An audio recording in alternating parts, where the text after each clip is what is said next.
রাতের নিস্তব্ধতাকে ভেদ করে হঠাৎই যেন বেজে উঠল এক অচেনা বাঁশির সুর।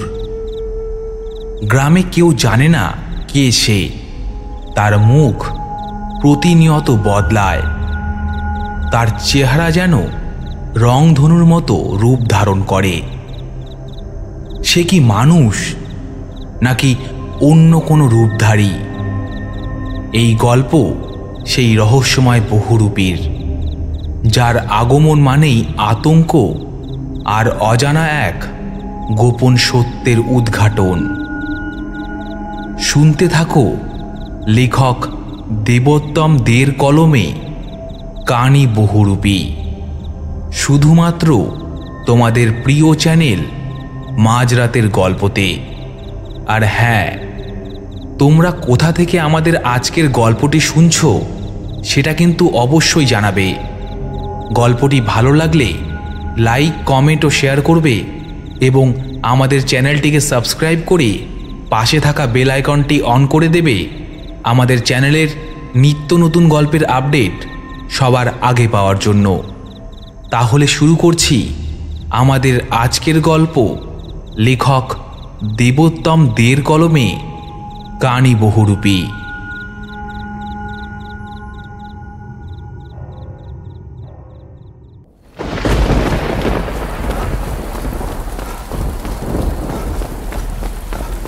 প্রায় মুষলধারে তুমুল বৃষ্টির মধ্যে লোকটা দৌড়তে দৌড়তে এগিয়ে এলো সেই ভাঙা কুঁড়ে ঘরটার দিকে। ঘরের দরজা দুটো দূর থেকে খোলা দেখে তড়িঘড়ি সে গায়ের প্রায় জবজবে ভিজে জামাটার শুকনো খানিকটা অংশটুকু দিয়ে মাথাটা মুছতে মুছতে বলল, একেবারে ভিজে গেলাম বৃষ্টিটায়। একদিকে ভালোই হয়েছে, ওই বেটা পুলিশগুলো যেভাবে তাড়া করলো, বাধ্য হয়ে তো এদিকে এসে থাকতে হলো। আর নেহাত ঘরটা পেলাম, তাই মাথা গোজার মতো পেয়ে গেলাম। আর এই বৃষ্টি মাথায় করে চুরি টুরি ধান্দা করতে যাব না, তাতে ধান্দার কয়দিন মার পড়ুক পড়বে। ভগবানই এখানে নিয়ে এসেছে আমাকে। আমি চোর হতে পারি, কিন্তু চোরেরও কি ভগবান থাকে না নাকি?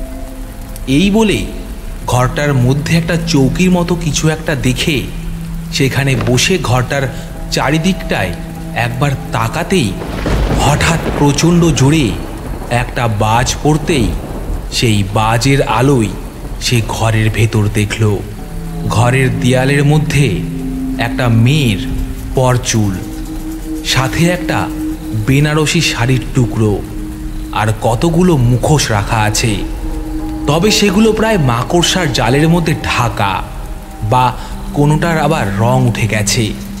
তার মধ্যে শিব, দুর্গা, কালী, গণেশ, হনুমান, নারদ, আর তার নিচের দিকের মেঝের মধ্যে উল্টে পড়ে রয়েছে আরও একটা মুখোশ।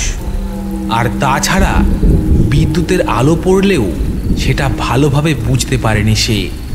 চৌকিটা থেকে উঠে গিয়ে দাঁড়ালো সেই ব্যক্তি সেই দেয়ালে রাখা সেই জিনিসগুলোর সামনে। আর তারপর তার মধ্যেই উপরের কয়েকটা মুখোশে কয়েকবার হাত বোলাতে বোলাতে তার মাথার মধ্যে একটা বুদ্ধি খেলে গেল। এই গ্রামে যদি কয়েকটা দিন সে এই বহুরূপী সেজে গা ঢাকা দিয়ে থাকতে পারে, তাহলে একদিকে রোজকার খাওয়ারের জোগান হবে, আর তারপর বহুরূপী সেজে এই মানসপুরের আশেপাশের সব গ্রামগুলো ঘুরতে ঘুরতে সে গা ঢাকা দিয়ে দূরে কোথাও একটা চলে যাবে। তাই আর বেশি কিছু না ভেবে একটা হাই তুলে সেই চৌকিটা এসে শুয়ে পড়ল সেই ব্যক্তি। আর শুয়ে পড়ার সাথে সাথেই ঘুমিয়েও পড়ল। কিন্তু সেই ঘরটার সামনের দরজাটা হাওয়া ছাড়া আপনা আপনি কেমন যেন বন্ধ হয়ে গেল। সে ঘুমের মধ্যে সেটা টেরও পেল না।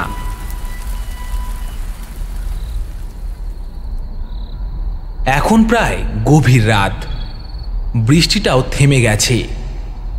ঠিক এমন সময় ঘরের মধ্যে সেই নিচে পড়ে থাকা মুখোশটা থেকে একটা নারী কণ্ঠস্বরের একটা ফিসফিসে কণ্ঠস্বর যেন লোকটার কানের কাছে কয়েকবার তার নাম ধরে ডাকতেই চারিদিকে তাকিয়ে বলল, কেউ একটা মনে হলো না আমার নাম ধরে ডাকলো। হ্যাঁ, স্পষ্ট শুনলাম, মদন বলে ডাকলো আমাকে, কিন্তু এখানে তো কেউ নেই। তাহলে আরে এত রাতেই বা এখানে কে আসবে? ও আমি হয়তো ভুল শুনছি। আবার শুতেই যাচ্ছিল সে, ঠিক এমন সময় তার খেয়াল হলো তার ঘরের দরজাটা বন্ধ, কিন্তু তার স্পষ্ট মনে আছে সে দরজাটা তো আটকায়নি। তাহলে হয়তো হাওয়া লেগে আপনা আপনি বন্ধ হয়ে গেছে। আবার সে শুয়ে পড়ল, কিন্তু তার অলক্ষ্যে এবার ওই মাটিতে পড়ে থাকা মুখোশটা আপনা আপনি কেমন উল্টো হয়ে ঘুরে গেল, আর সেটার মধ্যে থেকে জলজলে দুটো চোখ এক দৃষ্টিতে তাকিয়ে থাকলো তার দিকে। তারপর অন্ধকারে মাটি ঘেঁষতে ঘেঁষতে সেটা এগিয়ে গেল তার দিকে। তারপর ধীরে ধীরে তার শুয়ে থাকা চৌকির কাছাকাছি জায়গায় এসে দাঁড়িয়ে আবার উল্টে পড়ে থাকলো ঠিক আগের মতোই।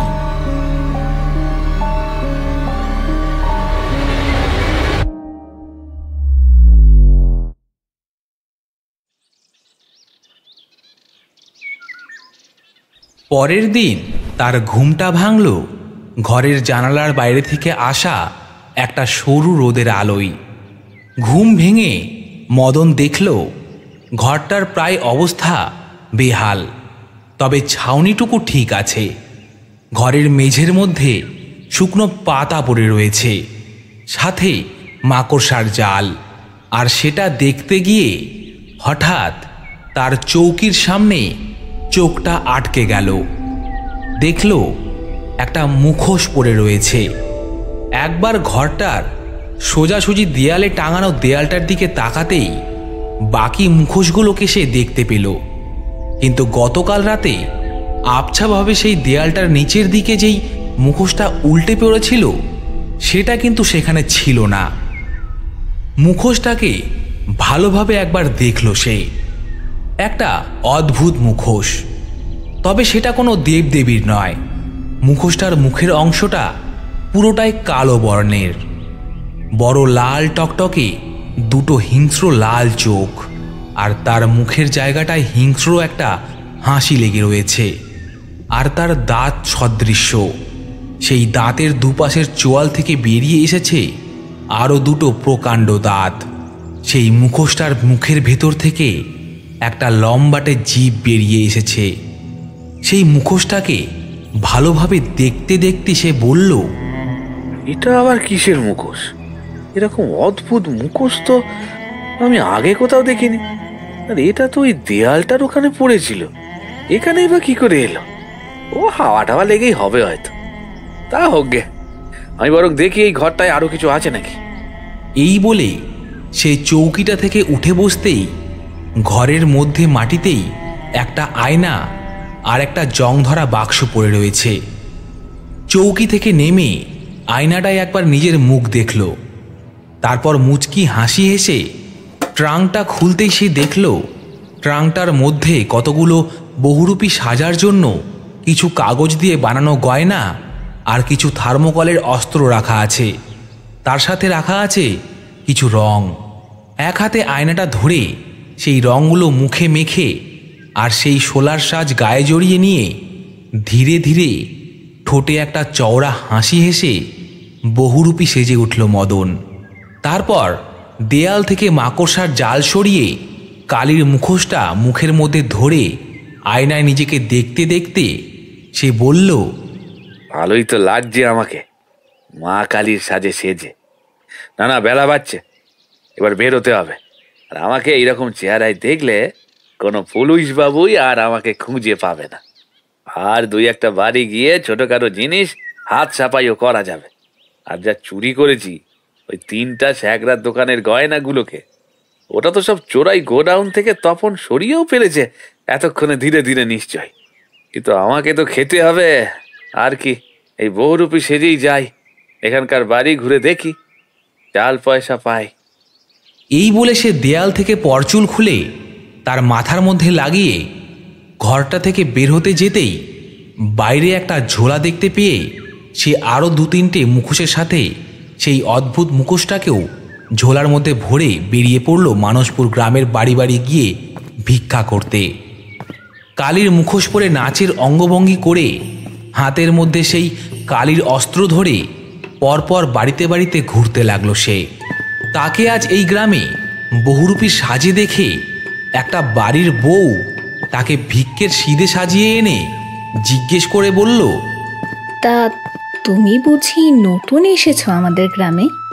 মাথা নেড়ে মুখোশের আড়াল থেকে মদন বলল, হ্যাঁ। তাই তো বলি, আমাদের গ্রামে আবার কালী বহুরূপী হঠাৎ কোথা থেকে এলো?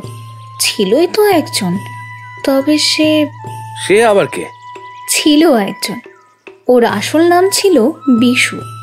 তার এক চোখে একটু সমস্যা ছিল, এক চোখে তার ছানি পড়ে গেছিল, তবে আরেক চোখ দিয়ে সে স্বাভাবিকভাবেই সবটা দেখতে পেয়ে গোটা গ্রাম দিয়ে নিচে বেড়াতো বহুরূপী সেজে। তবে সে ঠাকুর দেবতা সাজতো না, কি একটা কালো মুখোশ পরতো, লাল টকটকে দুটো চোখ, আর মুখের বাইরে বেরিয়ে এসেছে দুটো বড় বড় দাঁত, আর জিভও রয়েছে। বাচ্চারা তো ওকে দেখলে আর কেউ ঘর থেকে বের হবার সাহসই দেখাতো না, কেউ কেউ আবার জ্বরেও পড়ে যেত। আমরাও মেয়ে মানুষ হলেও তাকে ভয় করতাম। হাতে একটা কেমন মরার খুলির মধ্যে লাঠি ঢুকিয়ে সে নাচতে নাচতে আসতো, আর সবাইকে তার কাছে আসতে বলতো।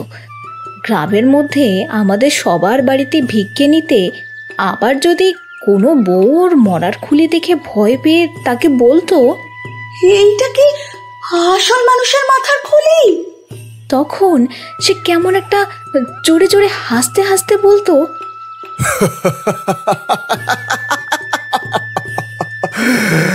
আসল আসল একেবারে আসল মানুষের মাথা। চিতায় মরা পোড়াবার সময় মরার মুখ অবধি আগুন ওঠার আগেই সেটা শরীর থেকে টেনে খুলে এনেছি, বুঝলে? টেনে খুলে এনেছি।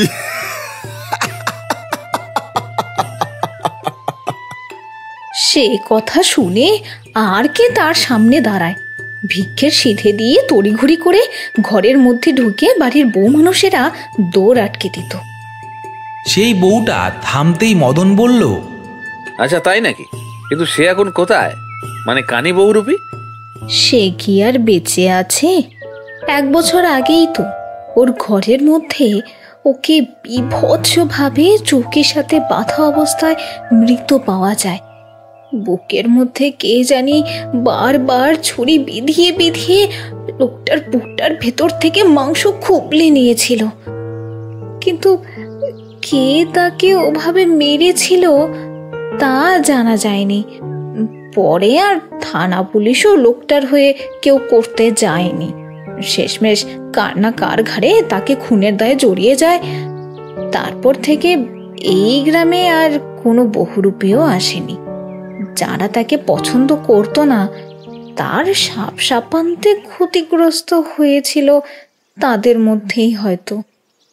ঘরের দাওয়া ছেড়ে উঠে পড়ে মোহন একবার তার ঝোলার ভেতর থেকে সেই মুখোশটা বের করতেই বউটা আতঙ্কিত চোখে সেদিকে তাকিয়ে বলল, এই তো সেই মুখোশটা, এটাই তো সেই কানী বহুরূপীর মুখোশ, কিন্তু এটা তুমি পেলে কোথা থেকে? এবারে দরজা দিয়ে খানিকটা তাড়াহুড়ো করে মদন তাকে বলল, বেশ, আমি তাহলে আসি, আমায় আবার আরো বাড়ি যেতে হবে। ঠিক আছে, কিন্তু তোমার নামটা বললে না? মদন। আমি এই গ্রামে কদিন আছি বৌদি, তারপর ভগবান যেখানে নিয়ে যাবে সেখানে যাব। বাড়িটা থেকে বেরিয়ে গেল মদন। তারপর পাশের একটা বাড়িতে সে ঢুকতেই যাচ্ছিল, ঠিক এমন সময় সেই ঝোলার মধ্যে আধাভাবে বেরিয়ে থাকা মুখোশটার সাথে ঝোলার মধ্যে আরও কিছু পেতলের বাসন দেখে এক দৃষ্টিতে সেই মুখোশটার দিকে তাকিয়ে বউটা মুচকি হেসে বলল, একে তুমি মেরে ফেলো, চুরিও তো করেছে তোমার সাজ ধরে, আবার মা কালী সেজেছে, পাপ লাগবে, মেরে ফেলো ওকে। কথাটা বলে বউটা আবার তার ঘরের মধ্যে চলে গেল।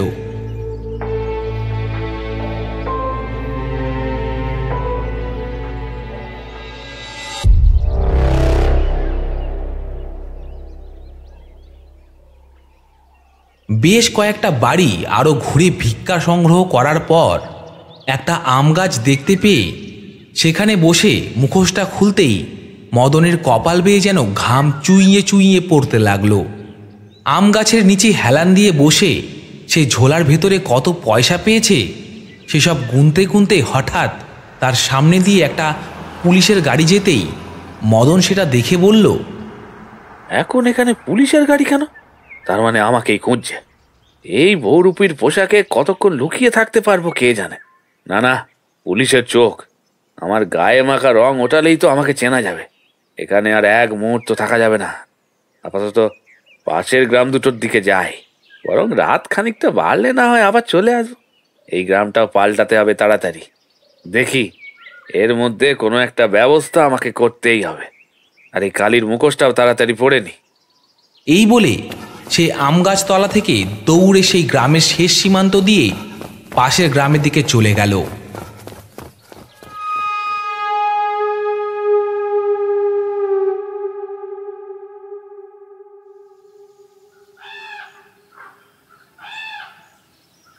সেখানেও একভাবে কালির মুখোশ পরে সে নাচ দেখিয়ে কয়েকটা বাড়ি থেকে বের হতেই হঠাৎ পেছন থেকে তার হাত ধরে দুজন শিব পার্বতী সাজা বহুরূপী তাকে কয়েকটা বড় কাঁঠাল গাছের জঙ্গলের মতো খানিকটা জায়গায় নিয়ে গিয়ে তাদের মধ্যে যে শিব সেজেছিল সেই ব্যক্তিটি বলে উঠল, এই তুই কেড়ে?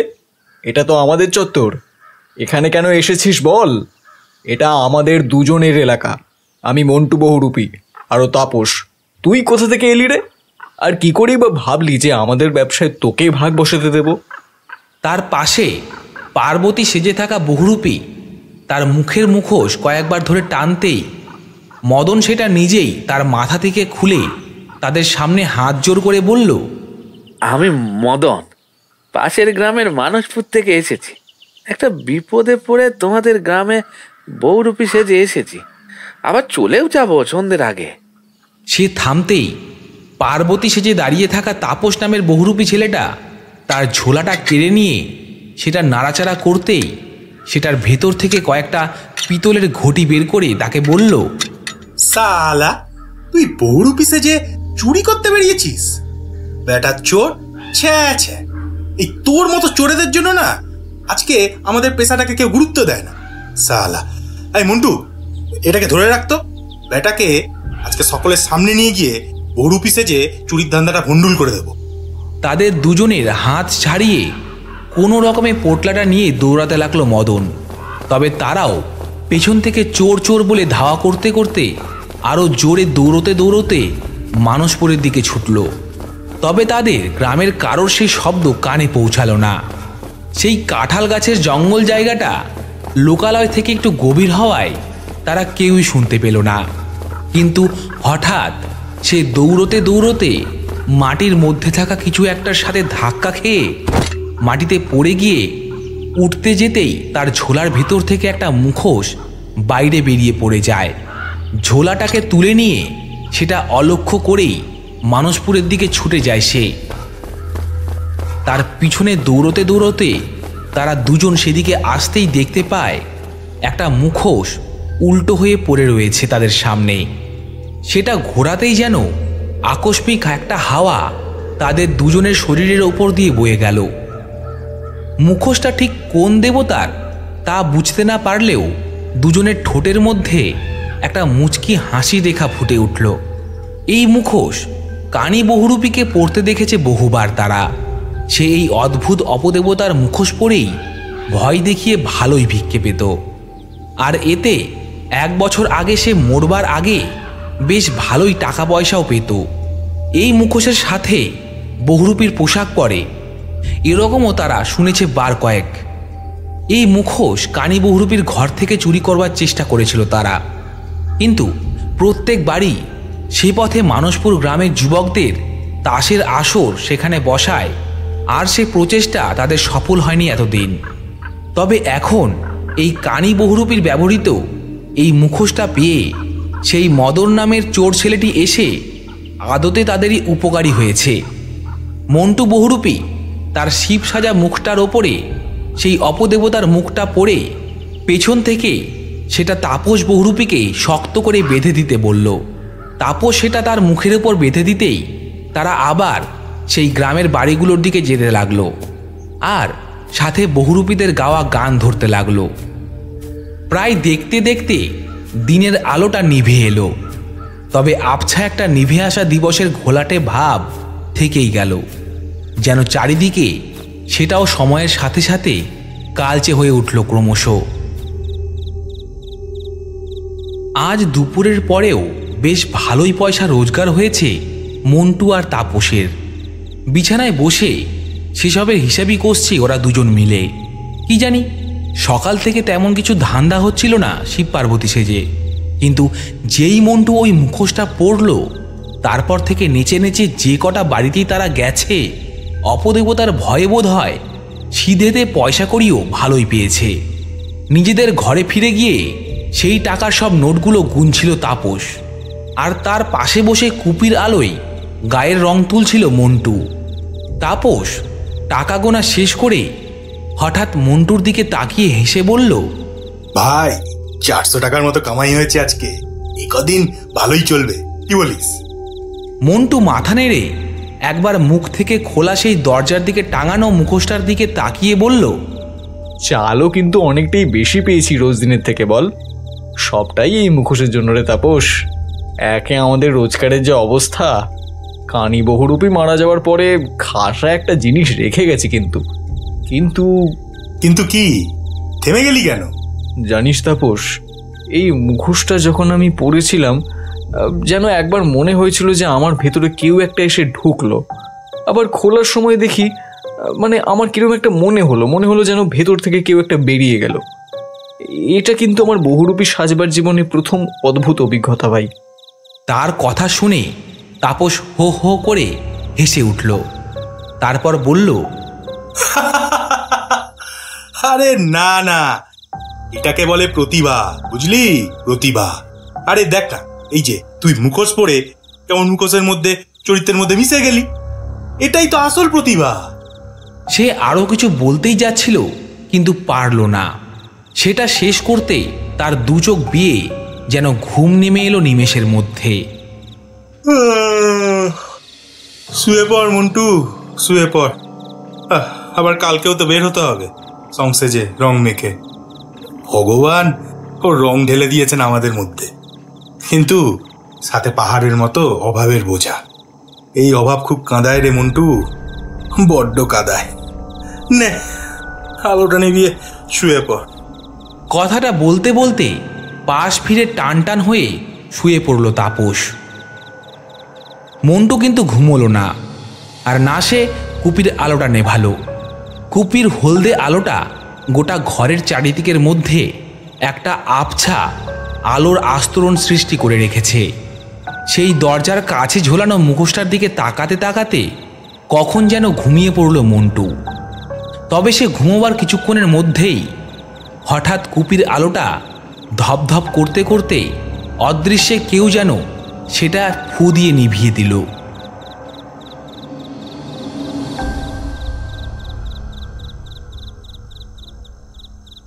রাত গভীর, একেবারে নিস্তব্ধ হয়েছে চারিদিকটা।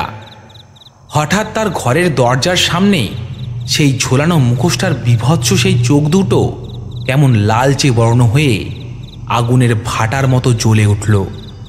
ধীরে ধীরে সেটা ওপর থেকে আপনা আপনি ঘরের মেঝে ঘেঁষটে ঘেঁষটে এগিয়ে যেতে লাগলো মন্টুর দিকে। মন্টু বসে বসে ঘুমোতে ঘুমোতে শুয়ে পড়েছিল। মেঝের মধ্যেই সেই মুখোশটা তার পায়ের দিকটা দিয়ে এবারে ধীরে ধীরে উঠতে উঠতে তার মুখের উপরে গিয়ে চেপে বসল। আর তারপরেই কেমন একটা অদ্ভুতভাবে ছটপট করতে লাগলো মন্টু। তার মুখের ওপর এই মুখোশটা কিভাবে এলো সেটা সে বুঝতেই পারছে না। প্রথমে সে ভেবেছিল হয়তো তাপস সেটা মজা করে রেখে গেছে, কিন্তু মুখোশটা যেন তার মুখের চামড়ার সাথে আঠার মতো লেগে রয়েছে, আর তার মুখের চামড়াগুলোকে অনবরত টেনে চলেছে। কিন্তু অদ্ভুত ব্যাপার, সে চেঁচাতে পারছে না। কেউ যেন তার গলার জায়গাটায় শক্ত করে চেপে ধরে আছে। তার দম যেন বন্ধ হয়ে আসছে। শ্বাস নিতে অসুবিধা হচ্ছে তার। সে কয়েকবার ডাকার চেষ্টা করলো তাপসকে, কিন্তু পারল না। সে মনে মনে ভাবল, এটা কি করে সম্ভব। সে প্রাণপণ চিৎকার করার চেষ্টা করলো, কিন্তু পারল না। সাথে সে মুখোশটাও খুলতে পারছে না।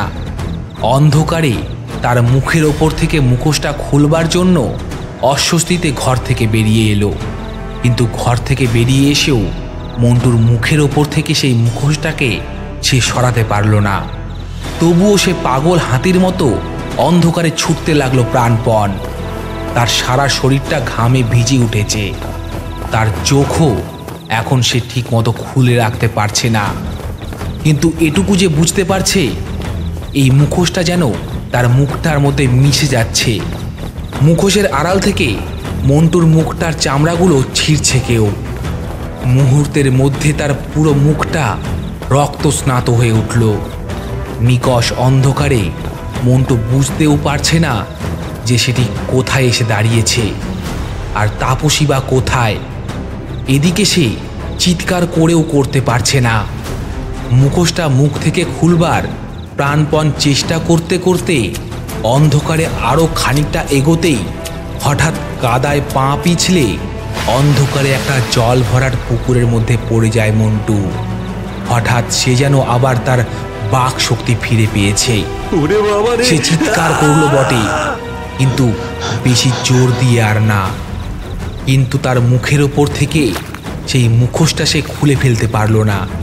মন্টু সাঁতার জানে না, তবুও পুকুরের জলের মধ্যে তার হাত পা চারিদিকে ছুঁড়ে ছুঁড়ে অন্ধকারে সেখান থেকে উঠে আসবার চেষ্টা করতে লাগলো, কিন্তু সে পারল না। সে কেবল তাকে বাঁচাবার জন্য আর্তচিৎকার করতে লাগলো। ঠিক এমন সময় তার কানের কাছে জলের নিচ থেকে একটা ফ্যাঁস ফ্যাঁসে কণ্ঠস্বর শুনতে পেল মন্টু। তবে এ কণ্ঠস্বর তার অচেনা নয়, এ কানি বহুরূপীর গলার আওয়াজ। জলের নিচ থেকে সে তাকে বলল, আমি যখন মাঝে মধ্যে তোদের গ্রামে আসতাম পেটে দুটো ভাত জোটাবো বলে, রোজগার করব বলে, তখন তুই তো একদিন তোর এক বন্ধুকে সাথে নিয়ে এসে আমার মতো বহুরূপী সাজের পেশা শেখানোর আবদার করলি আমাকে। আমি তো তোদের গুরু ছিলাম, তোদের এই পেশার শিক্ষা তো আমার কাছ থেকেই নেওয়া। কিন্তু কিন্তু বছর ঘুরতে না ঘুরতেই তোরা তোদের গ্রাম থেকে আমাকে তাড়িয়ে দিলি। আমি বহুরূপী সেজে ভিক্ষা করতে এলেই তোরা ঢিল মেরে গ্রামের সব লোককে তাড়িয়ে দিতে বলতিস। আমার এই বুড়ো বয়সে নিজের আর আমার ছোট মেয়েটার পেটটা চালাবো বলে যখন বাড়ি বাড়ি গিয়ে এই অপদেবতার মুখোশ পরে ভয় দেখিয়ে দুটো রোজগারের স্বপ্ন দেখলাম, তোরা দুজন তখন আমাকে তাড়ানোর জন্য উঠে পড়ে লাগলি। তোরা দুজন তোদের স্বার্থে আমাকে ব্যবহার করেছিস, তোদের স্বার্থে। আমাকে ক্ষমা করে দাও। আমি কথা দিচ্ছি আর কখনোই মুখোশ আমি ছোবো না।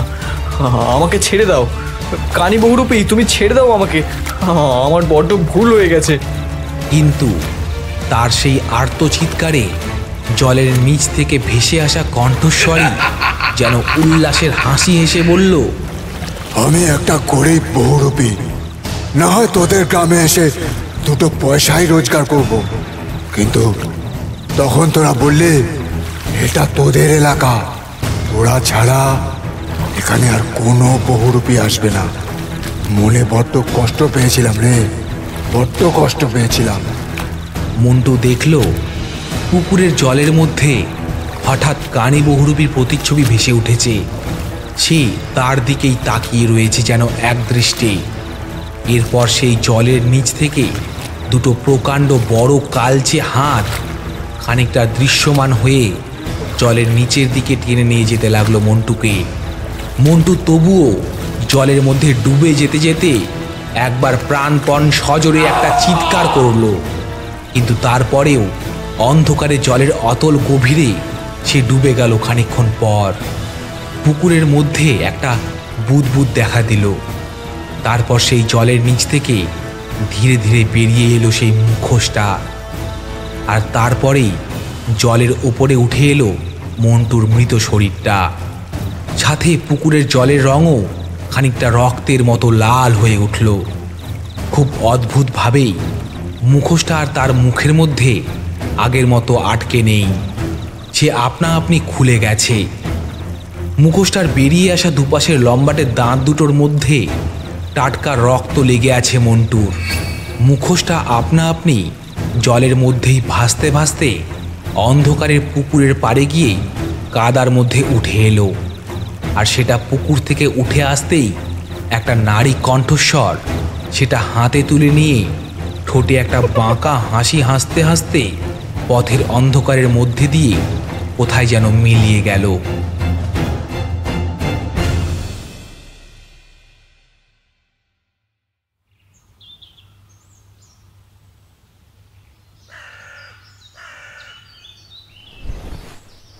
ভোরের আলো ফুটলে ঘুম ভেঙে তাপস ঘরের মধ্যে মন্টুকে কোথাও দেখতে না পেয়ে কয়েকবার তাকে ডাকাডাকি করে সাড়া না পেয়ে ঘর থেকে বাইরে বের হতেই যাচ্ছিল।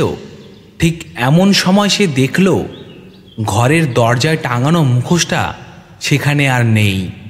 তাহলে কি মন্টু সকাল সকাল একাই কোথাও বেরিয়েছে, তাকে না জানিয়ে?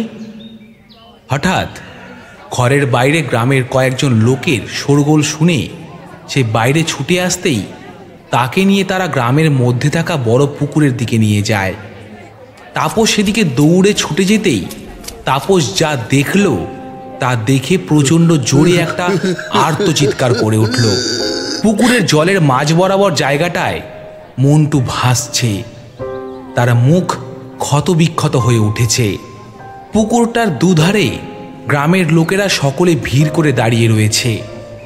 গ্রামের কয়েকজন যুবক পুকুরের মধ্যে নেমে সাঁতরে মন্টুর মৃতদেহটাকে পুকুর পাড়ে নিয়ে আসতেই গ্রামের সকলেই তার মুখের উপর ঝুঁকে দেখল তার মুখের মধ্যে স্পষ্ট ক্ষতের দাগ রয়েছে। তবে সেটা ঠিক কিসের, কিংবা অনেক দিনের পুরনো কোনো রং মুখে মাখবার জন্যও তো তা হতে পারে। তাপস হঠাৎ একটা বীভৎস চিৎকার দিয়ে কেঁদে উঠল। জড়ো হওয়া কয়েকজন লোক তার পাশ থেকে বলল, বোধহয় আত্মহত্যা করেছে মন্টু। কিন্তু তাপস কিছুতেই বুঝতে পারল না মন্টু কেনই বা আত্মহত্যা করবে। তবে একটা জিনিস তার হঠাৎ খেয়াল হলো, সেই গতকালের কানি বহুরূপীর মুখোশটা তো ঘরের মধ্যে কোথাও ছিল না, আর মুখোশটা এখানেও নেই। তাহলে মুখোশটা গেল কোথায়? সে সেখান থেকে চিৎকার করে উঠে দাঁড়িয়ে পাগলের মতো বারবার চারিদিকে তার চোখ দুটো ঘুরিয়ে ঘুরিয়ে চিৎকার করে বলল, মন্টু, মন্টু, মন্টু, এই শোনো না, ওই মুখোশটা কোথায়? মুখোশটা ওই ওই ওই কানি বহুরূপীর মুখোশটা, ওই মুখোশটাই ওকে মেরেছে, ওই মুখোশটাই মন্টুকে মেরেছে। মন্টু, মন্টু, মন্টু। দেখতে দেখতে দিনের আলোটা নিভে সন্ধ্যার পর রাত নামতেও বেশি দেরি হলো না। গ্রামে ভিক্ষা করে ফিরতে ফিরতে খানিকটা দেরি হয়ে গেছে মদনের। সাথে আজকেও ঝোলার মধ্যে সে টুকটাক চুরি করেছে, তামার ঘটি বাটি যা চোখের সামনে পেয়েছে। এত কিছুর পরেও এমনকি কালকে ওই দুই বহুরূপী তার আসল পরিচয় সকলের সামনে নিয়ে আসবে বলে ভয় দেখালেও তার যেন ভয় ডর বলে কিছুই হলো না। আজ ভালো চালও পেয়েছে, খানিকটা দিয়ে সে কদিন চালিয়ে নেবে, আর খানিকটা বাজারে বেচে দেবে সে। ঠিক এমন সময় অন্ধকারে ঘরের বাইরে থেকে অদ্ভুত একটা আবছা আলো এসে তার চোখে এসে পড়তেই মদন চেঁচিয়ে বলল, কে? সেই আলোটা তার সামনে আসতেই আলোটা একটা কুপির সেটা সে বুঝতে পারল। আর তার সাথে অন্ধকারে আবছাভাবে যেন একটা চেহারা ফুটে উঠল মদনের সামনে। তবে তাকে চিনতে অসুবিধা হলো না তার। সেই বউটা যে তাকে গতকাল কানি বহুরূপীর সম্পর্কে অনেক কথা বলেছিল। মদন তাকে দেখে বলল, এ কি বৌদি, আপনি এখন এখানে? হ্যাঁ, আসলে আমি এই পথ দিয়েই বাড়ি যাচ্ছিলাম।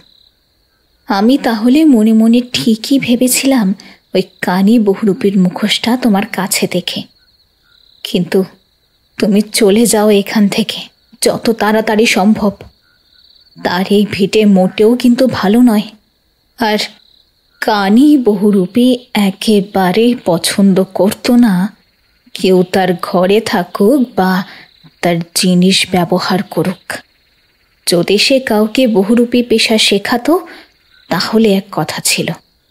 কি উল্টো পাল্টা বলছেন বৌদি? আপনি তো বললেন সে নাকি মরে গেছে 1 বছর আগে। তাকে কারা জানি রাতের আঁধারে খুন করেছিল। তাহলে মরা মানুষ কি আবার ফিরে আসতে পারে নাকি? পারে পারে, প্রতিশোধের টান থাকলে ঠিক পারে। প্রতিশোধ মানে? কুপির আলোটা নিয়ে তার সামনে থেকে বউটা এবার খানিকটা ঘুরে দাঁড়িয়ে বলল, এ কথা ঠিক, তার শরীর নেই, কিন্তু সে যে নেই এমনটা তো নয়। তাই বলছিলাম ভাই, তোমাকে সাবধান করতে এলাম। আমার তোমার মুখোশ আর সাজগোজ দেখেই তুমি এই গ্রামে ঠিক কোথায় থাকছো সে খোঁজটা নেওয়া উচিত ছিল। এখানে থেকো না, তুমি চলে যাও। ওর জিনিস ব্যবহার করো না। আর ওই মুখোশের মধ্যে ওই বিশুকানি বহুরূপী মিশে আছে, ওটা ফেলে দিয়ে তুমি যত তাড়াতাড়ি সম্ভব এখান থেকে চলে যাও। আর এই ঘরেও তার হাসির শব্দ গভীর রাতে গ্রামের অনেকেই শুনেছে। তাই বলছি, চলে যাও তুমি এখান থেকে। বউটা আরও কিছু বলতেই যাচ্ছিল, তার আগেই মদন তাকে থামিয়ে দিয়ে হেসে বলল, আপনি এখন আসতে পারেন বৌদি। আপনার গতকালের কথাগুলো সম্পূর্ণ বিশ্বাস করতে না পারলেও কিছুটা করেছিলাম। তবে মরা মানুষ আবার ফিরে আসবে সে কথা বিশ্বাস করতে পারলাম। এ ঘরে আমি 2 রাত কাটিয়েছি, আমার সাথে তেমন কিছুই ঘটেনি। আর আপনার কথা মতো গভীর রাতে কারোর হাসির শব্দও শুনতে পাইনি। এই বলে মদন ঘরের ভেতরে ঢুকে দরজা আটকে দিল বউটার মুখের ওপর। বউটাও সেখান থেকে একটু একটু করে বাইরের দিকে চলেই যাচ্ছিল।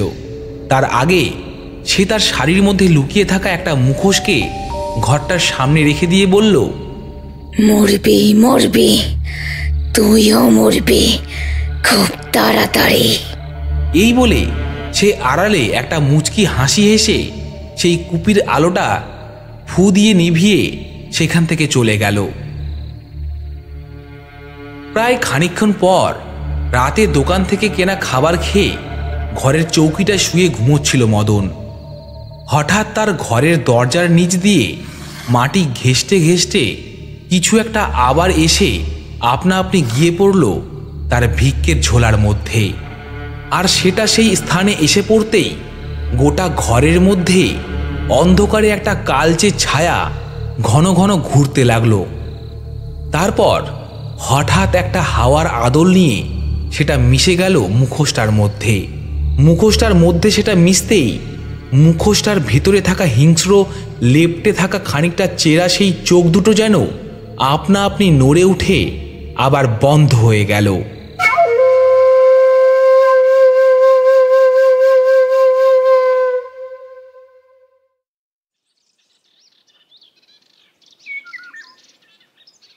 পরের দিন বহুরূপী সেজে ভিক্ষা করতে বের হবার জন্য মদন আবার শিবের মুখোশটা পরতে গিয়ে দেখতে পেল ঝোলার মধ্যে সেই কানি বহুরূপীর ব্যবহার করা অদ্ভুত মুখোশটা রাখা আছে। কিন্তু তার স্পষ্ট মনে আছে গতকাল সে ওই পাশে গ্রাম থেকে ওদের তাড়া খেয়ে ফিরবার সময় এটা সেখানেই ফেলে এসেছিল। তাহলে কি সত্যি মুখোশটার মধ্যে কোনো অদ্ভুত বিষয় রয়েছে? আজ আকাশের অবস্থাও ভালো নয়, পূর্ব দিকটা অন্ধকার করে রয়েছে, হাওয়াও বইছে সাথে। ঘর থেকে সে বের হতেই যাচ্ছিল, ঠিক এমন সময় তার খেয়াল হলো হঠাৎ সে তার ঝোলার ভিতরে থাকা মুখোশটা বের করে সেটা পরে একবার নিজেকে মদন আয়নায় দেখতে যেতেই আয়নার মধ্যে থাকা কাঁচটা কেমন যেন ঝনঝনভাবে ভেঙে পড়ল। আকস্মিক সেটা দেখে চমকে উঠল খানিকটা মদন।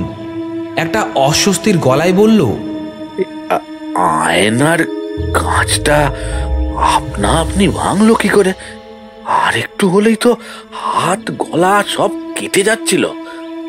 সে আয়নার কাঁচ ভাঙার আসল কারণ না খুঁজে পেয়ে সেই অস্বস্তিতেই ঘর থেকে বেরিয়ে গেল মানসপুর গ্রামের পশ্চিম প্রান্তের কিছু বাড়িতে। মুখোশটা পরবার পর থেকে কেমন যেন অদ্ভুত ঘটনা ঘটে চলেছে তার সাথে। প্রথমে ওই আয়নাটার কাঁচটা আপনা আপনি ভেঙে গেল, আর এখন অদ্ভুতভাবে যেন তার কানের মধ্যে কেমন একটা হিংস্র শব্দ শুনতে পাচ্ছে। সেটাকে মনের ভুল ভেবেই এক প্রকার উপেক্ষা করল মদন। এর আগে সে এই মুখোশ সম্পর্কে যা কিছু শুনেছে তাতে তার এমনটাই মনে হওয়া স্বাভাবিক।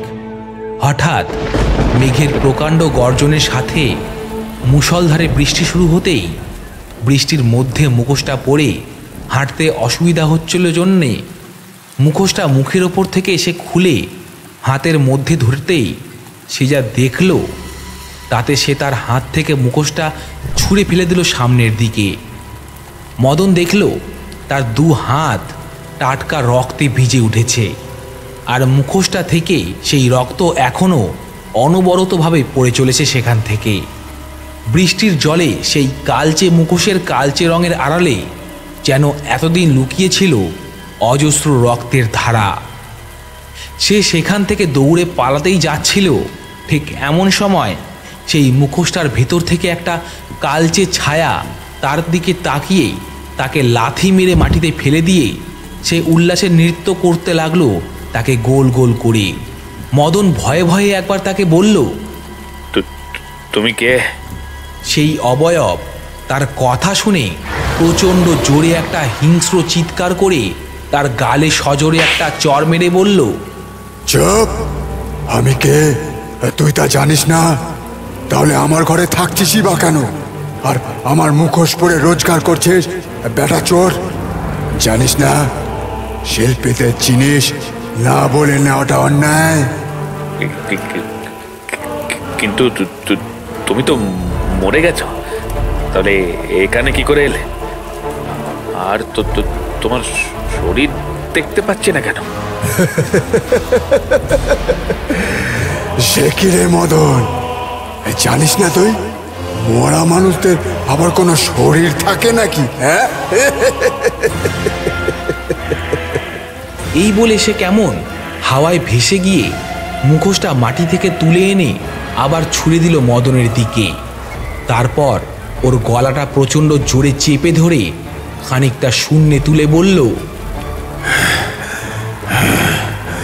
নকল বহুরূপী সেজে তো এই গ্রামের সবাইকে নাচ দেখিয়েছিস, পয়সা চাল ডাল সব পেয়েছিস এতদিন। এবার আসল বহুরূপীকে বহুরূপীর নাচ গান করে দেখা, আর না হলে তোর এক্ষুনি টুটি ছিঁড়ে আমি মুখোশ বানিয়ে নাচবো, আর আমার সঙ্গে তারপর তুইও নাচবি। তারপর দেখি কে জেতে, আসল বহুরূপী না নকল বহুরূপীর নাচ।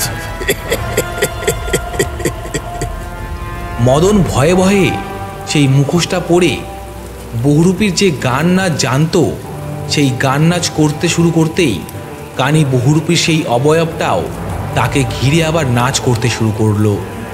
বেশ খানিকক্ষণ মুষলধারে বৃষ্টির মধ্যে চলল শরীরী আর অশরীরী দুজন বহুরূপীর সেই নাচ। কিন্তু কানি বহুরূপীর সাথে যেন বেশিক্ষণ আর পেরে উঠতে পারল না মদন।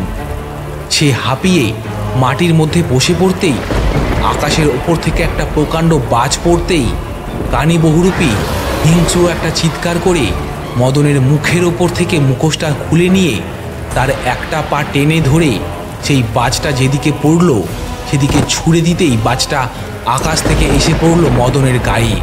মুষলধারে বৃষ্টির মধ্যেও যেন শোনা গেল মদনের সেই মরণাপন্ন অবস্থায় যন্ত্রণার আর্তনাদের চিৎকার। আকাশের দিকে তাকিয়ে হা করে আবারও বার কয়েক আর্তনাদের চিৎকার করে মাটির মধ্যে একদিকে কাত হয়ে শুয়ে পড়ল। আর সেই দৃশ্য দেখে কানি বহুরূপী তার সামনে গিয়ে তার মৃতদেহটাকে মানসপুর গ্রামের মাঝ বরাবর একটা বড় আম গাছের সামনে তাকে বসিয়ে দিয়ে তার গোটা মুখটাকে গাছের একটা বড় ডাল ভেঙে গাছের ডালটার চোখা একটা দিক দিয়ে ক্ষতবিক্ষত করতে শুরু করলো। মদনের মৃত শরীরটা বারবার সেই আঘাতে কাত হয়ে শুয়ে পড়ছিল গাছের শিকড় বেয়ে। কিন্তু কানি বহুরূপী তাকে আবার তুলে তার সারা মুখে একইভাবে ক্ষত তৈরি করতে লাগলো। মদনের সারা মুখ থেকে রক্ত গড়িয়ে পড়তে লাগলো। তবে কানী বহুরূপী তার মৃত শরীরটাকে আঘাত করা থামালো না। সারা মুখটা ক্ষতবিক্ষত হয়ে উঠল। তার ঠোঁটের দিকটা পুরো থেতলে দিয়ে বড় বড় গর্তের মতো ক্ষত হয়ে রইল। তবে কানী বহুরূপী তারপরেও থামল না। সে মদনের গলা থেকে শুরু করে তার হাত পা সব কিছুতেই একভাবে সেই গাছের ডালের চোখা দিকটা দিয়ে ক্ষত করতে লাগলো। বড় বড় ক্ষতের গর্তে তার সারা শরীরটা ভরে উঠল যেন। তারপর গাছের নিচে হওয়ায় সদ্য পড়া কিছু শুকনো পাতা দিয়ে তার সারা মুখের সেই ক্ষতের জায়গাগুলোতে সেই পাতাগুলো ঢুকিয়ে দিতে লাগলো কানী বহুরূপী। এক এক করে যেন সে তার শরীরের ওপর দিয়ে এক বীভৎস শয্যা ফুটিয়ে তুলছে ক্রমাগত। কানী বহুরূপীর পেছন থেকে এবার একটা নারী কণ্ঠস্বর ভেসে আসতেই সে পেছন থেকে ঘুরে দেখল তার মেয়ে মহামায়া দাঁড়িয়ে আছে। কানী বহুরূপী এবার তাকে দেখে তার দিকে এগিয়ে যেতেই মহামায়া তাকে ছোবার চেষ্টা করে জড়িয়ে ধরে কাঁদতে কাঁদতে বলল, বাবা, এবার আসল দোষীদের শাস্তি দাও তুমি, যাদের জন্য তোমাকে মরতে হয়েছে। তিলে তিলে ওই শয়তানটার বংশটাকে তুমি নিঃস্ব করে দাও। যারা তোমার আমার জীবনটাকে তছনছ করে দিয়েছিল, আজ ওরা ফিরেছে বাবা, সবটাকে শেষ করে দাও। তবে এই কাছে তুমি একা নও, আমি তোমায় সাহায্য করব বাবা। এই বলে মহামায়া তার দু হাত কানী বহুরূপীর সামনে মেলে ধরতেই কানী বহুরূপীর অবয়বটা একটা দমকা হাওয়ার মতো আদল নিয়ে ঢুকে গেল মহামায়ার শরীরের মধ্যে। আর সে তার ভেতরে প্রবেশ করতেই হঠাৎ মহামায়ার জলে ছলছল করা চোখ দুটো কেমন হিংস্র হয়ে লালচে শিকার সন্ধানী হয়ে উঠল। সামনে পড়ে থাকা ওই মুখোশটাকে তুলে নিয়ে নিজের মুখের ওপর বসালো মহামায়া। বৃষ্টিটা এখনো হয়েই চলেছে, সাথে জোরালো হাওয়াও বয়ে চলেছে অনবরত। তার মধ্যে মাথায় বাঁধা খোপাটা খুলে দিতেই দমকা হাওয়ায় উড়তে লাগলো মহামায়ার চুলগুলো। সে মুখোশটা পরে বৃষ্টির মধ্যে কেমন ঝড়ের গতিতে হাসতে হাসতে চলে গেল তার শ্বশুর বাড়ির দিকে।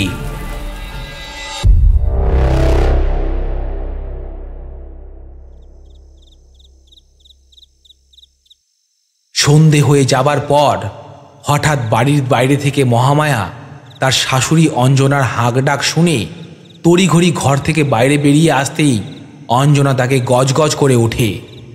তা মহারানী, এই কটা দিন তো ভালোই ফুর্তিতে ছিলিস, একলা খাচ্ছিলে শুচ্ছিলে, তোর মতো সুখ তো আর আমি পাইনি। স্বামী নিয়ে তো ভালোই সুখে ছিলি এই কদিন, তা সে কোথায়? আসিস কোথায়?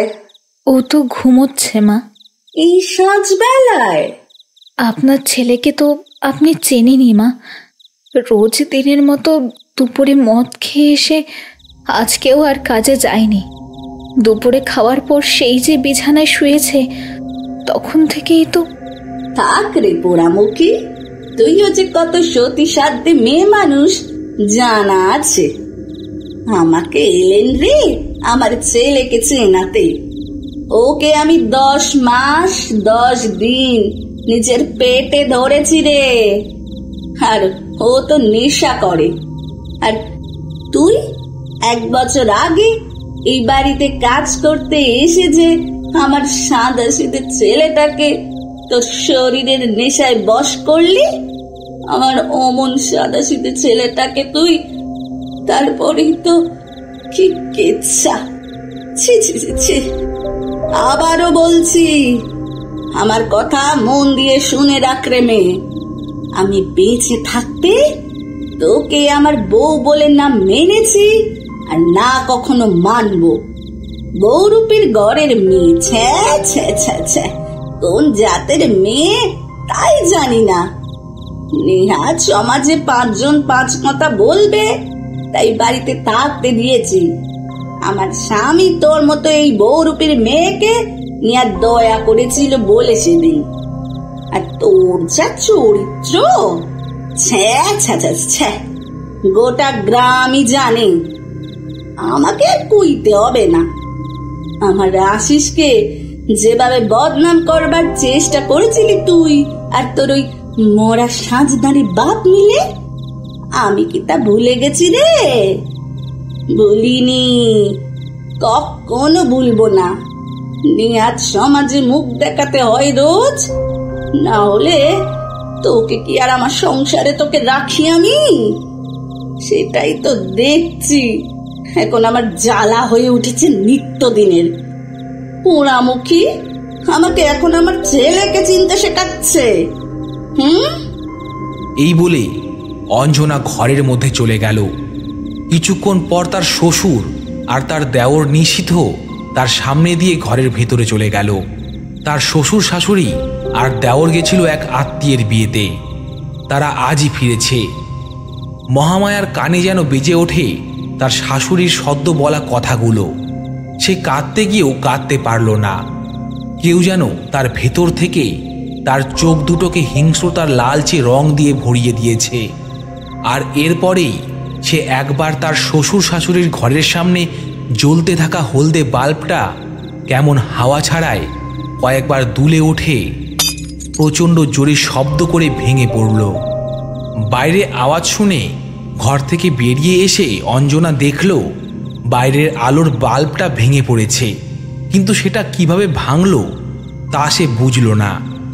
অঞ্জনা মহামায়াকে উঠোনে সেই আগের মতো দাঁড়িয়ে থাকতে দেখে চেঁচিয়ে তাকে বলল, এই পোড়ামুখী, চোখে নেবা হয়েছে নাকি? দেখছিস না বাইরের বাল্বটা ভেঙে গেছে? বাইরের কাঁচগুলো টর্চ নিয়ে এসে তোল, পায়ে বিঁধে যাবে তো এবারে। মহামায়া তার কথা শুনে এগিয়ে গিয়ে কাঁচগুলোকে তুলতে শুরু করলো। তারপর সেগুলোকে তুলে নিয়ে বাড়ির এক কোণে জমা করে নিজের ঘরের ভেতরে চলে গেল। অঞ্জনা খানিকটা অবাক হয়ে তার গতিবিধির দিকে শুধু তাকিয়েই থাকলো। কোনো কিছুই যেন তার বিশ্বাস হচ্ছে না। সে ঘরের ভেতর থেকে টর্চ নিয়ে বাইরে আলো ফেলে দেখল কাঁচগুলো একটাও আর বাইরে পড়ে নেই। অন্ধকারের মধ্যে কাঁচগুলোকে কিভাবে মহামায়া তুলল সেটাই বুঝে উঠতে পারল না অঞ্জনা। রাতও ইতিমধ্যে বেশ গভীর হয়ে উঠেছে।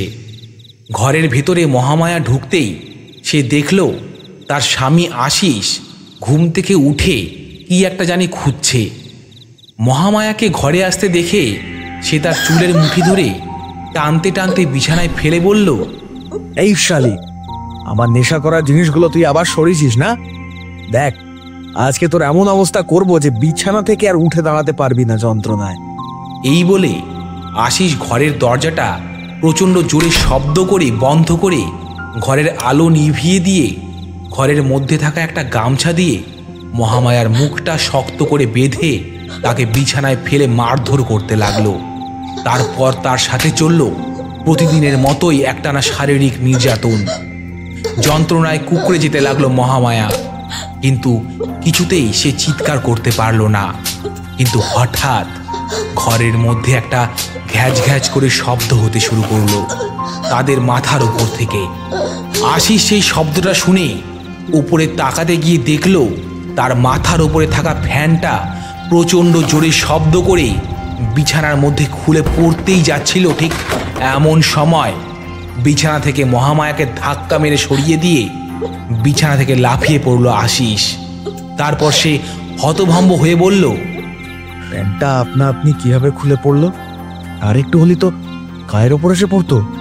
হঠাৎ ঘরের মধ্যে একটা গুনগুন মেইলি আর পুরুষালী হাসির সংমিশ্রিত শব্দ শুনতে পেল সে।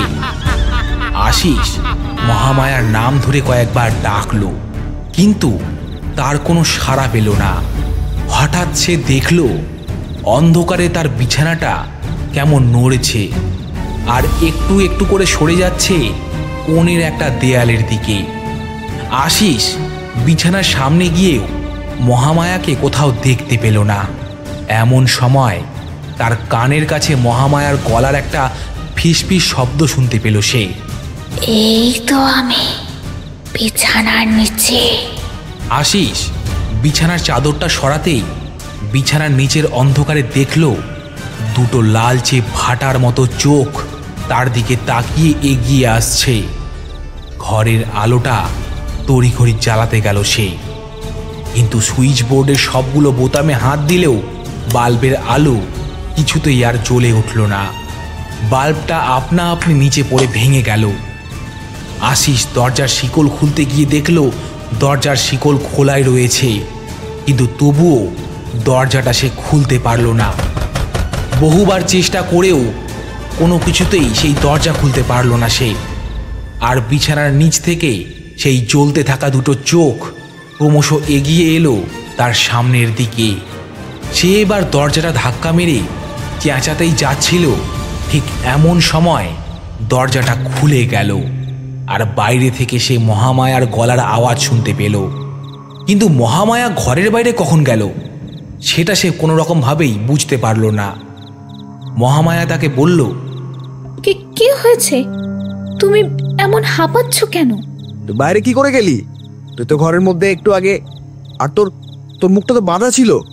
তুমি তো অন্ধকারে ওই ফ্যানটা যখন ওপর থেকে পড়লো তখন তড়িঘড়ি খুলে দিয়েছিলে আমার মুখের বাঁধনটা, তাই না? হ্যাঁ, আমিও তো তাই বাড়ির সবাইকে খবরটা দিতে গিয়েছিলাম যে কত বড় বিপদ হতে পারতো। তুই কি খাচ্ছিস? মহামায়া কোনো উত্তর দিল না। এমন সময় তার ঠিক পেছনে উঠোনের মধ্যে একটা টর্চকে জ্বলতে থাকা অবস্থায় বাইরের দিকে পড়ে থাকতে দেখে সেটা তুলে এনে মহামায়ার দিকে সেটার আলো ফেলতে যা দেখল, আশিস তা দেখে চমকে উঠল। মহামায়ার মুখের সামনে একটা অদ্ভুত মুখোশ পড়ে আছে, আর সে তার মুখের সামনে একটা কাটা হাত কামড়ে কামড়ে খাচ্ছে। প্রচণ্ড জোরে চিৎকার করে আশিস সেই টর্চটা দিয়ে দুপা পিছোতে পিছোতে তার মা বাবা আর ভাইকে ডাকতে থাকে, কিন্তু তাদের কারোরই কোনো রকম শব্দ পায় না সে। হঠাৎ সেই অবস্থায় তার গায়ের উপরে একটা তরলের মতো কিছু লাগতেই সে টর্চটা উপরে নিয়ে দেখতে পেল তার ঘরের আর তার বাবা মায়ের ঘরের ওপরে টিনের কাঠের তক্তার খোলা ভাঙা একটা অংশে তার বাবার শরীরটা ক্ষতবিক্ষত হয়ে সেই অংশটায় ঝুলছে। কাঁদতে কাঁদতে আবার খানিকটা পিছোতে যেতেই সে টর্চের আলোয় দেখে ক্ষতবিক্ষত হয়ে মৃত অবস্থায় পড়ে রয়েছে তার মা। বারান্দার এক কোণে সেই মৃতদেহ দেখে চিৎকার করে কাঁদতে থাকে আশিস, যেন সবকিছুই তার দুঃস্বপ্ন বলে মনে হচ্ছে। ঠিক এমন সময় পেছন থেকে কিছু একটা প্রচণ্ড জোরে তার দিকে এগিয়ে আসার শব্দ শুনতেই সামনে আলো ফেলে আশিস দেখল তার ভাই নিশীথের শরীর। বিচ্ছিন্ন কাটা মাথাটা এসে পড়ল তার কিছুটা সামনে। আশিস কিছুই বুঝতে পারছে না। চোখের সামনে তার পরিবার উজড়ে গেল এক এক করে। সে আর্তনাদ করে বলল, মা, বাবা আর ভাই, কে এইভাবে মারলো তোমাদের? মহামায়া ওই ওই ওই শয়তানি নিশ্চয়ই মেরেছে। এত বড় সাহস! ওই শালি, আমি জানি ওরই কাজ। আজ ওকে আমি ছাড়বো না। এই মুখোশটা এলো কোথা থেকে? এটা তো আগে দেখিনি। বহুরূপীর মেয়ে, তাই সবাইকে মেরে বহুরূপের রূপ ধারণ করে পালাবে ভাবছে। তোকে আমি শেষ করে দেবো মহামায়া। তুই আমার বাবা মা ভাইকে মেরে ফেললি রে, শয়তানি! এই বলে বারান্দার এক কোণে রাখা একটা দায়ের করার দিকটা ধরে সেটা শূন্যে তুলে দৌড়তে দৌড়তে সেই অদ্ভুত মুখোশ পরে দাঁড়িয়ে থাকা মহামায়ার গলা বরাবর কোপ বসাতেই যাচ্ছিল। ঠিক এমন সময় মহামায়া তার হাতটাকে পেছনে মুচড়ে দিয়ে তাকে উঠোনের মধ্যে ফেলে দিতেই তার হাত থেকে দাটা পড়ে গেল, আর সেই দাটা তুলে নিয়ে খানিকটা উল্টো হয়ে শূন্যে ভাসতে ভাসতে সেখান থেকে এসে দাঁড়ালো ঠিক তার সামনে। আশিসের চোখ দুটো যেন রাগে অনবরত ফুটছে। আপনজন হারিয়ে সে কিছু বলতেই যাচ্ছিল, ঠিক এমন সময় মহামায়ার মুখে পড়া সেই মুখোশের ওপর থেকে দুটো ভিন্ন চোখকে দেখতে পেল আশিস। সে কোনো রকমে উঠে দাঁড়িয়ে সেদিকে তাকিয়ে বলল একবার, কানি বহুরূপী?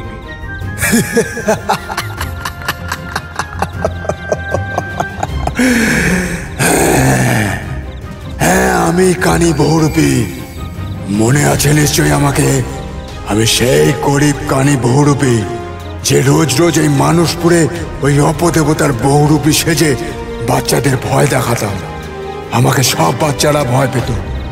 বাড়ির কোনো কোনো বউ আমাকে দেখলে ঘরের দরজাও আটকে দিত। বাচ্চাদের কারো কারো জ্বরও চলে আসতো। আমি সেই পিসু কানি বহুরূপী। কিন্তু তুই, তোর বাপ আর তোর ভাই মিলে একসাথে আমাকে খুন করেছিলি। আমি তো শুধু বহুরূপী সেজে কোনো রকমে সারাদিনে দুটো পেটে ভাত জোটাবার জন্য এই মানুষপুরের গ্রামে বাড়ি বাড়ি ঘুরে ভিক্ষে করতাম। আমার আর আমার একমাত্র মেয়েটার কোনো রকমে পেট চলে যেত রে। কিন্তু মেয়েটাকে তুই তোর বাড়ির কাজ দেওয়ার নাম করে ওর সঙ্গে নোংরামি করলি। ভালোবাসার নাম করে আমার মেয়েকে নিজের চাহিদা পূরণের জন্য ব্যবহার করলি। গ্রামের একটা ভাঙা ঘরে তোদের দুজনকে দেখতে পাওয়া গিয়েছিল। কয়েকজন গ্রামবাসী তারাই তোদের পিছু নিয়েছিল। তোর বাপের প্রভাব প্রতিপত্তি, আর তার উপর তুই আবার পুরুষ মানুষ, তাই তোদের কেউ কিছু করতে পারলো না। যত দোষ, যত কলঙ্ক লাগলো সব আমার ওই নির্দোষ মেয়েটার গায়ে। গ্রামের সবাই আমার মেয়ের দিকে আঙুল তুলে বলল ও নাকি দুশ্চরিত্রা। যখন একদিন তোর বাড়ি এসে বললাম যে গ্রামের পঞ্চায়েতকে তোর এই কুকর্মের কথা সব জানিয়ে দেবো, তখন তোর বাবা, তুই আর তোর ভাই তোরা সবাই মিলে রাতের অন্ধকারে আমার বাড়িতে এলি। আমার মেয়েটা ঘুমিয়ে পড়েছিল। গভীর ঘুমে তখন ঘরের দরজায় ধাক্কা মারছিলি। আমার ঘুম ভীষণ পাতলা। আমি দরজাটা গিয়ে খুলতেই তোরা তিনজন ছুরি নিয়ে আমাকে ছিন্ন ভিন্ন করে দিলি। আমার মুখটাও চেপে ধরলি যাতে আমি চিৎকার পর্যন্ত করতে না পারি।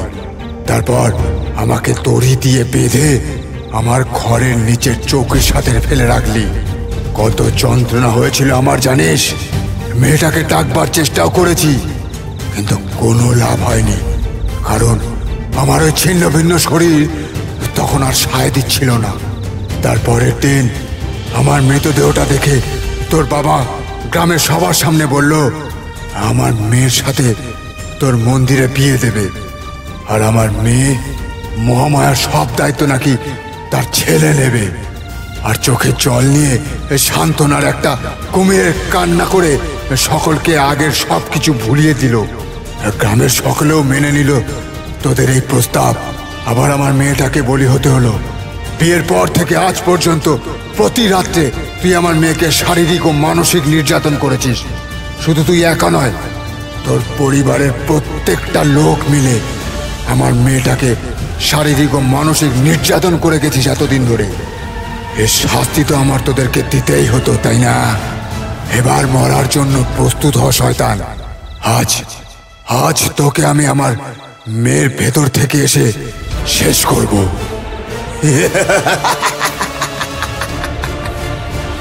এই বলে মহামায়া হাতে ধরে থাকা দাটা সজোরে বসিয়ে দিল আশিসের গলা লক্ষ্য করে। আর আশিসের গলাটা দুভাগ হয়ে গিয়ে দাটা ঢুকে গেল মাটির অনেকটাই ভেতরে। আর আশিসের গলা থেকে বেরিয়ে আসা মুহুর্মুহু সেই টাটকা রক্তের ধারা মহামায়ার মুখের উপর পড়ে থাকা সেই মুখোশের দুই পাশের দাঁতের মধ্যে এসে লাগতেই মহামায়ার ভেতর থেকে কানি বহুরূপীর অবয়বের উল্লাসের হাসি শোনা গেল। তবে তার সাথে একটা গোগানের কান্নারও শব্দ। আজ পর্যন্ত এমন ইতিহাসে কোথাও লেখা নেই কোনো বাবা তার মেয়ের ঘর ভেঙেছে, কিন্তু সে তা করেছে। মহামায়ার শরীরের ভেতর থেকে কানি বহুরূপীর কালচে অবয়বটা বেরিয়ে এসে তার সামনে উদাসী হয়ে বসে পড়ল মাথা নিচু করে। মহামায়াও এতক্ষণে সজ্ঞানে ফিরে এসে তার বাবাকে বলল, তুমি কাঁদছো কেন বাবা? যা করেছো ঠিক করেছো। ওরা তোমার আর আমার দুজনের সাথেই অন্যায় করেছে বাবা।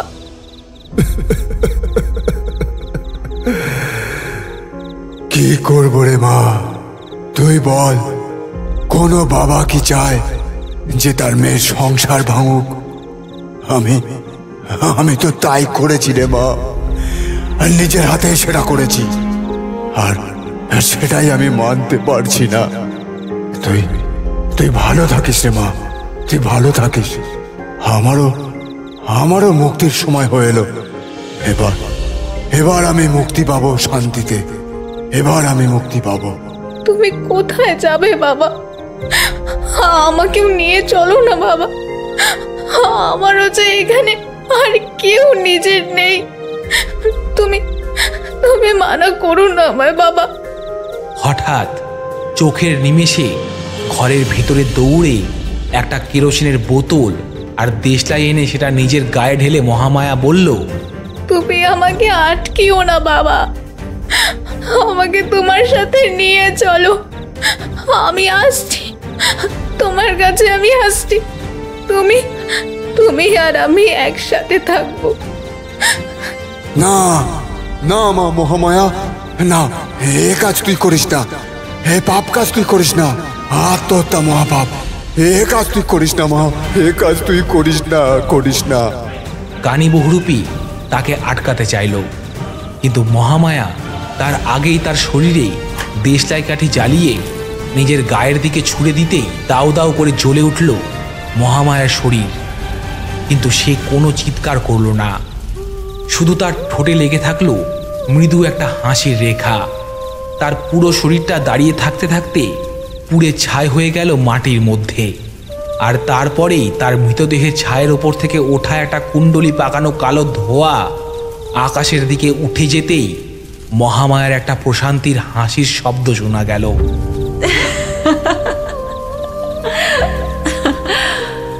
সাথে কানি বহুরূপীরও।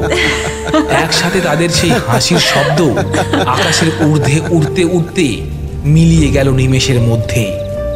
মহামায়ার ছাই হয়ে যাওয়া শরীরটার পাশে এখনো পড়েছিল সেই মুখোশটার মধ্যে একটা দমকা বাতাস এসে লাগতেই সেটা অন্ধকারে মাটি থেকে শূন্যে ভাসতে ভাসতে উড়ে যেতে লাগলো মানসপুর গ্রামের মাঝ বরাবর একটা প্রকাণ্ড বড় একটা আম গাছের দিকে।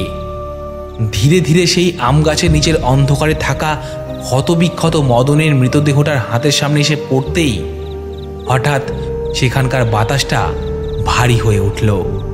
ধীরে ধীরে মুখোশটা কেমন পিঁপড়ের মতো উঠে যেতে লাগলো মদনের সেই ক্ষতবিক্ষত শরীরটার ওপরে। তারপর তার মুখের উপর গিয়ে বসতেই মদনের মুখের ওপরের সেই মুখোশটার আড়ালে আর তার বোঝা চোখ দুটো কেমন আপনা আপনি খুলে গেল।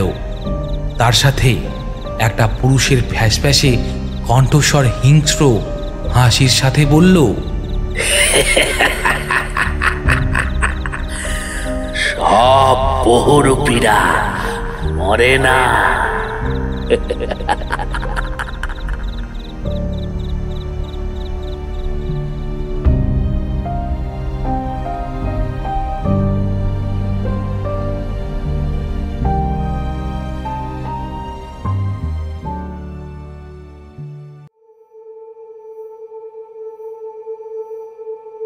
তবুও সে কোথায় গেল, কেনই বা এলো, আর কার মুখে এখন ধারণ করেছে নতুন রূপ? এই প্রশ্নের উত্তর হারিয়ে গেল অন্ধকারের গহীনে। আর কানি বহুরূপী রয়ে গেল এক আতঙ্ক, এক বিস্ময় হয়ে। যে ফিরে আসবেই ঠিক অন্য এক ছদ্মবেশে। মাঝরাতের গল্প চ্যানেলে তোমরা এতক্ষণ শুনছিলে লেখক দেবোত্তম দের কলমে কানি বহুরূপী। আজকের গল্প যদি ভালো লেগে থাকে তাহলে অবশ্যই লাইক, কমেন্ট ও শেয়ার করো। আর হ্যাঁ, আমাদের চ্যানেল মাঝরাতের গল্পটিকে কিন্তু সাবস্ক্রাইব করতে ভুলো না। আমরা আবার ফিরব নতুন রহস্য আর গা ছমছমে এক গল্প নিয়ে। সকলে ভালো থেকো, সাবধানে থেকো, কারণ কে জানে তোমার পাশেই হয়তো দাঁড়িয়ে আছে কানি বহুরূপী।